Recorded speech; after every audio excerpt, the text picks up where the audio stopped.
விளக்கெழுத்தும் போது என்ன பண்ணணும்? நம்ம இறை நாமத்தை சொல்லிக்கொண்டே விளக்கேற்ற வேண்டும். இறைவனுடைய நாமத்தை நாம் உச்சரித்து கொண்டே விளக்கேற்றும் பொழுது நிச்சயமாக வெளியிலிருந்து வரக்கூடிய வார்த்தைகள் நம்முடைய காதுகளிலே விழாது.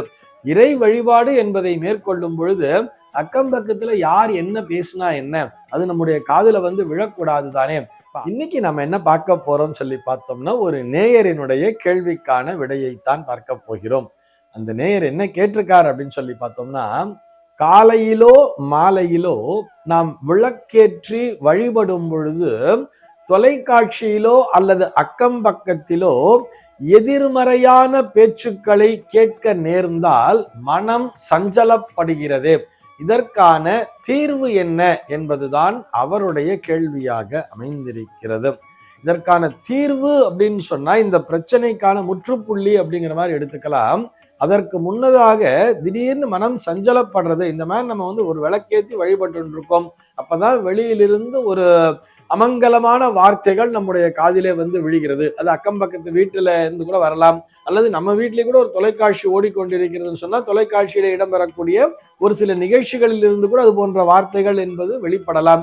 இப்படி ஒரு வார்த்தைகள் நம்முடைய காதிலே கேட்க நேர்ந்தால் மனமானது சஞ்சலப்படுகிறதே என்று சொன்னால், முதல்ல ஒரு விஷயம் எடுத்துக்கணும். சுவாமி நமஸ்காரம் பண்ணும் பொழுது நம்முடைய பஞ்சேந்திரியங்களும் கட்டுக்குள் இருக்க வேண்டும். பஞ்சேந்திரியங்கள்னா என்ன அர்த்தம்? ஐம்புலன்கள்னு சொல்றோம் இல்லையா?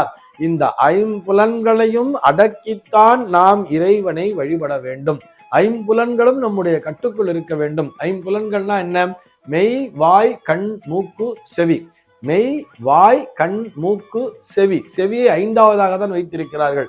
இந்த ஐந்தாவது புலனாகிய செவி, இந்த காதுகள் இறைவனை வழிபடும் பொழுது எதற்காக வெளியிலிருந்து வரக்கூடிய விஷயங்களை கவனிக்க வேண்டும். சார், அது எப்படி சார்? நம்ம அமைதியா சுவாமி நமஸ்காரம் பண்ணிட்டு இருக்கோம், அந்த நேரத்துல யாரோ ஒருத்தர் பேசினா அது நம்ம காதுல விழத்தானே செய்யும், வெளியிலிருந்து வரக்கூடிய ஒலிகள் விழத்தானே செய்யும் அப்படின்னு நம்ம யோசிச்சோம் சொன்னா, அல்லது அப்படி நாம் வாதம் செய்ய வந்தால் அப்ப என்ன அர்த்தம் தெரியுமா? நாம் முழுமையாக மனதோடு நம்முடைய கவனமானது இறைவனின் பால் இல்லை என்பதுதான் அங்கே நிதர்சனமான உண்மை. இப்படி யோசிச்சு பாருங்களேன். ஏதோ ஒரு ஆபீஸ்ல ஒரு முக்கியமான விஷயம், அந்த விஷயத்தை பத்தி தான் நம்ம முழுக்க முழுக்க யோசிச்சுட்டு இருக்கோம்னு சொன்னா, வீட்டுல பிள்ளைங்க சண்டை போட்டுருந்தாலும் சரி, இல்ல ஆத்துக்காரி ஏதாவது பேசிட்டு இருந்தாலும் சரி, எதுவா இருந்தாலும் நம்ம காதிலேயே உழாது தெரியுமா? மனைவி கூட திட்டுவா தெரியுமா? நான் பாட்டி கரடியா கத்தின்னு இருக்கேன், உங்க காதுல எதுவுமே விழாதே அப்படின்னு சொல்லுவா. எதற்காக காதிலே எதுவும் விழவில்லை என்று சொன்னால், நம்முடைய மனமானது நம்முடைய ஆபீஸ் ஃபைல்ல மூழ்கி போயிருக்கும் தானே அர்த்தம்.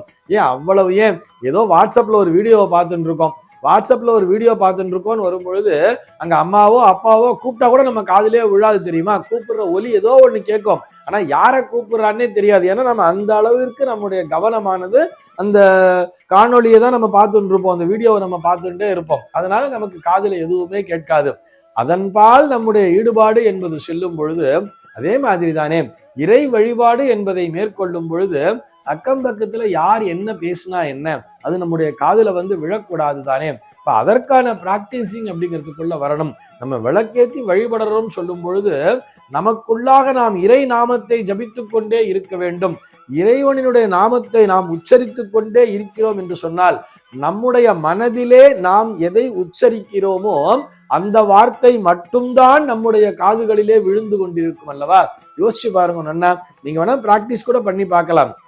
நீங்க ஏதோ ஒரு மந்திரத்தை முழுமையான ஈடுபாட்டோடு, நீங்க பெருசா மந்திரம் தெரிய வேண்டாம், ஓம் நம சிவாயா, ஓம் நம சிவாயா, ஓம் நம சிவாயா, அல்லது ஓம் நமோ நாராயணாய, ஓம் நமோ நாராயணாய, ஏதோ ஒரு மந்திரம், நம்ம ஏதோ ஒரு இறைவனினுடைய திருநாமத்தை மட்டும் தொடர்ந்து உச்சரித்து கொண்டே இருங்கள்.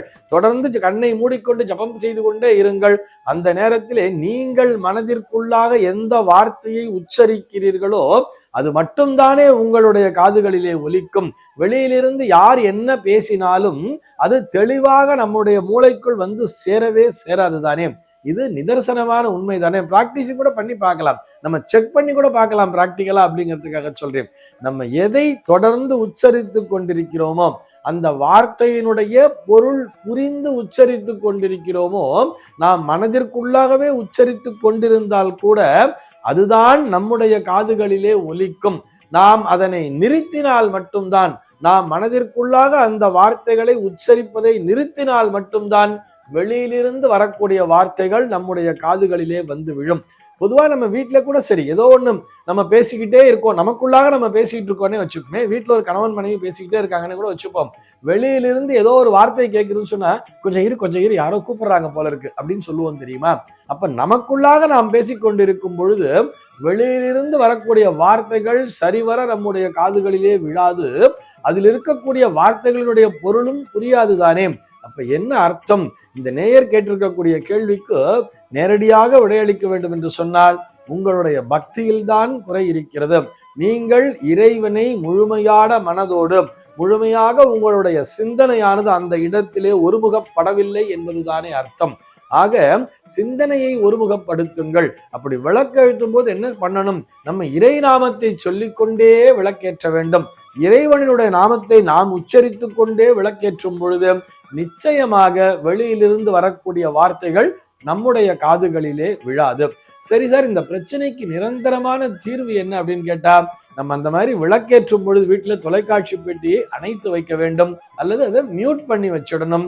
அதே மாதிரி வீட்டிலே எப்பொழுதும் பேசுகின்ற வார்த்தைகள், அது எதிர் வீடா இருந்தாலும் சரி, பக்கத்து வீடா இருந்தாலும் சரி, எல்லா மனிதர்களுமே சொல்றேன், எப்பொழுதுமே பேசுகின்ற வார்த்தைகள் அது நேர்மறையான வார்த்தைகளாக இருக்க வேண்டும். இதை நாம் அடிக்கடி நம்முடைய நிகழ்ச்சியிலே வலியுறுத்தி கொண்டே வருகிறோம். ஏன்னு சொன்ன அஸ்வின்யாதி தேவதைகள், நம்மை சுற்றி இருக்கக்கூடிய தேவதைகள் ததாஸ்து ததாஸ்து என்று ஆசீர்வதித்துக் கொண்டே இருப்பார்கள்.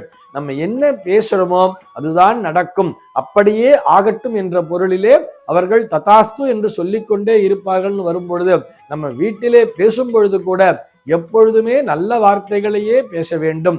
இதுதான் இதற்கான தீர்வு என்பது. சர்வே ஜனாஹ சுகினோ பவந்து.